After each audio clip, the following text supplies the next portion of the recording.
Comme Jésus s'en allait, au sortir du temple, ses disciples s'approchèrent pour lui en faire remarquer les constructions.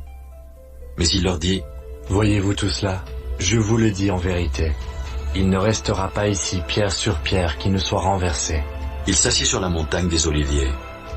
Et les disciples vinrent en particulier lui faire cette question. « Dis-nous quand cela arrivera-t-il, et quel sera le signe de ton avènement et de la fin du monde ?» Jésus leur répondit, « Prenez garde que personne ne vous séduise. Car plusieurs viendront sous mon nom, disant, « C'est moi qui suis le Christ. » Et ils séduiront beaucoup de gens.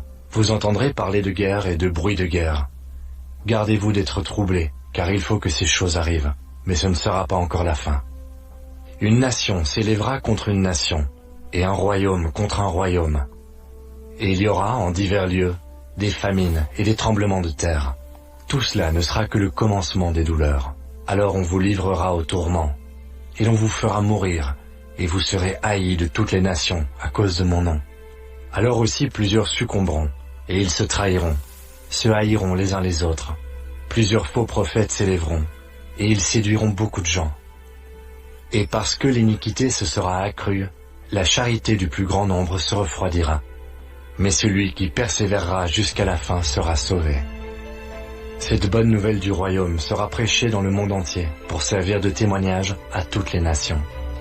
Alors viendra la fin.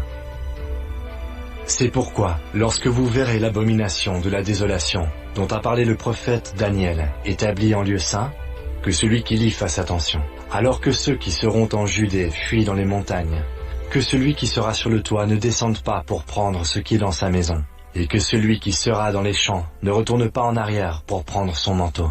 Malheur aux femmes qui seront enceintes et à celles qui allaiteront en ces jours-là. Priez pour que votre fuite n'arrive pas en hiver, ni un jour de sabbat. Car alors, la détresse sera si grande qu'il n'y en a point eu de pareil depuis le commencement du monde jusqu'à présent, et qu'il n'y en aura jamais. Et si ces jours n'étaient abrégés, personne ne serait sauvé. Mais à cause des élus, ces jours seront abrégés. Si quelqu'un vous dit alors, « Le Christ est ici » ou « Il est là », ne le croyez pas, car il s'élèvera de faux Christ et de faux prophètes. Ils feront de grands prodiges et des miracles, au point de séduire, s'il était possible, même les élus. Voici, je vous l'ai annoncé d'avance. Si donc on vous dit, « Voici, il est dans le désert », n'y allez pas. Voici, il est dans les chambres, ne le croyez pas. Car comme l'éclair part de l'Orient et se montre jusqu'en Occident, ainsi sera l'avènement du Fils de l'homme. En quelque lieu que soit le cadavre, là s'assembleront les aigles.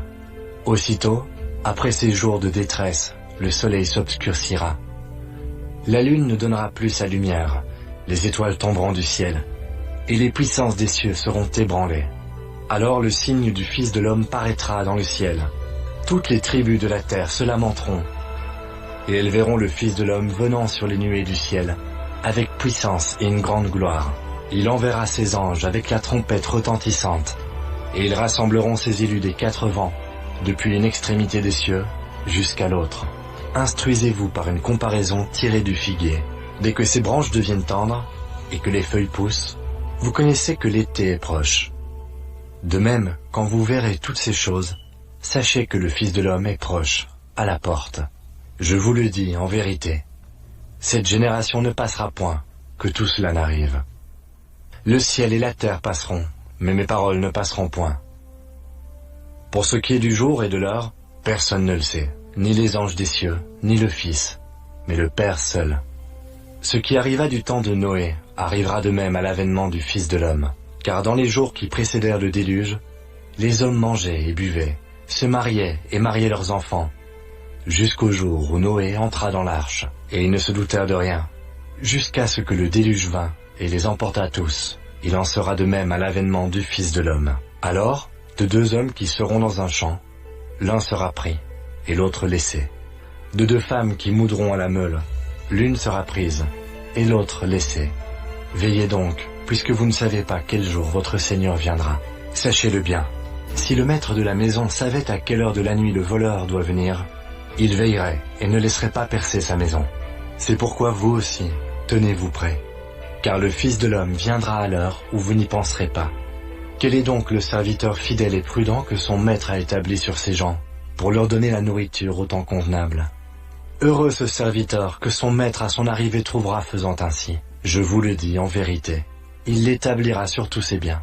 Mais, si c'est un méchant serviteur qui dit en lui-même « Mon maître tarde à venir », s'il se met à battre ses compagnons, s'il mange et boit avec les ivrognes, le maître de ce serviteur viendra le jour où il ne s'y attend pas, et à l'heure qu'il ne connaît pas, il le mettra en pièces et lui donnera sa part avec les hypocrites.